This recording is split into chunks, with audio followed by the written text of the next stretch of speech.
दोस्तों, ड्रैगन यानी कि चीन अब तिब्बत में वास्तविक नियंत्रण रेखा यानी कि एलसी के नजदीक यारलुंग त्सांगपो नदी यानी जिसे कि हम भारत में ब्रह्मपुत्र के नाम से जानते हैं, इसके निचले हिस्सों पर एक विशाल सुपर डैम बनाने की योजना बनाकर उस पर काम कर रहा है। मगर इससे भारत के लिए बड़े खतरे और एनवायरमेंटल गड़बड़ी पैदा होती है। इस विषय पर हमारे इस डिटेल रिपोर्ट को अंत तक जरूर देखिएगा और तभी आप समझ पाएंगे कि चीन के इरादे आखिरकार हैं क्या, और ये जानकर यकीन मानिए आप चौंक जाएंगे। चलिए हम जरा इसे डिटेल में समझते हैं। पहली समस्या ये हो सकती है कि इस बांध के कारण भारत को पानी की कमी व बाढ़ जैसे हालातों को झेलना पड़ जाए। देखिए, पहला है कि बांध के कारण सूखे के मौसम के दौरान चीन भारत को पानी की सप्लाई कम कर सकता है, जिससे कि नॉर्थ ईस्ट के राज्यों में पानी की कमी हो सकती है, जो ब्रह्मपुत्र के पानी पर काफी हद तक निर्भर है। दूसरा यह है कि यदि चीन मानसून के दौरान बांध से अतिरिक्त पानी छोड़ता है, तब भी इसके कारण भारत के निचले इलाकों में तबाही मचा सकने वाली इंस्टेंट बाढ़ आ सकती है। और तीसरा यह है कि ब्रह्मपुत्र पहले से ही बाढ़ के लिए प्रसिद्ध है। यहाँ हर साल असम का 39% हिस्सा प्रभावित होता है। ऐसे में बांध इस मुद्दे को और बढ़ा सकता है। दूसरी समस्या एनवायरमेंटल इश्यूज है और सामाजिक हानि का है।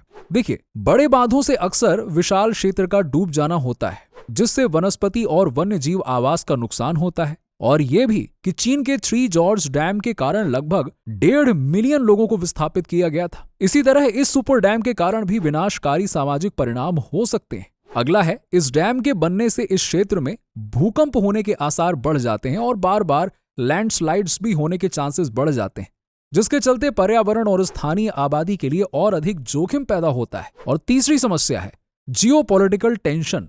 अब देखिए, विवादित भारत चीन सीमा के नजदीक डैम बनाने से पहले से चल रहे बॉर्डर डिस्प्यूट्स को और ज्यादा बढ़ा देने के साथ ही साथ नई जियोपॉलिटिकल चिंताओं को जन्म दे सकता है। चीन ब्रह्मपुत्र के पानी पर चीन का अधिक नियंत्रण होना भारत और बांग्लादेश पर दबाव डालने के लिए इस्तेमाल किया जा सकता है, क्योंकि नॉर्थ ईस्ट के लोग पानी के लिए ब्रह्मपुत्र नदी पर बहुत ही ज्यादा निर्भर हैं। बांध के डिटेल्स के बारे में चीन की ट्रांसपेरेंसी न होने के कारण भारत को पानी की कमी की मार को भी झेलना पड़ सकता है, और ये सब पानी के लिए चीन पर अत्यधिक निर्भर रहने वाले भारत के डरों को बढ़ा देता है। और चौथी समस्या इकोलॉजिकल डिसरप्शन यानी कि नैसर्गिक तबाही को न्योता देता है। ब्रह्मपुत्र दुनिया की सबसे बड़ी द्विराष्ट्रीय नदी प्रणालियों में से एक है, जिसकी सहायक नदियां चीन, भारत और भूटान से उत्पन्न होती हैं। अब नदी के प्रवाह में परिवर्तन का पूरे बेसिन पर दूरगामी इकोलॉजिकल परिणाम हो सकता है। बांध ब्रह्मपुत्र के नीचे बचे रहने वाले उपज को भी प्रभावित कर सकता है, जिससे कि निचले इलाकों पर गंभीर असर पड़ेगा। और इन जोखिमों को कम करने के लिए विशेषज्ञों का सुझाव है कि चीन को भारत और अन्य तटीय देशों के साथ मिलकर ब्रह्मपुत्र के संसाधनों के प्रभावी शासन के लिए एक समावेशी नदी बेसिन संगठन स्थापित करना चाहिए।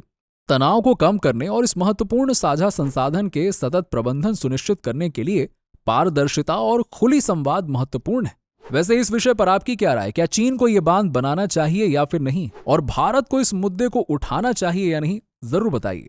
ऐसे ही जानकारी पूर्ण वीडियोस के लिए हमारे चैनल को सब्सक्राइब करें और हमारे इन वीडियोस को लाइक और शेयर जरूर करें। धन्यवाद। जय हिंद, जय भारत।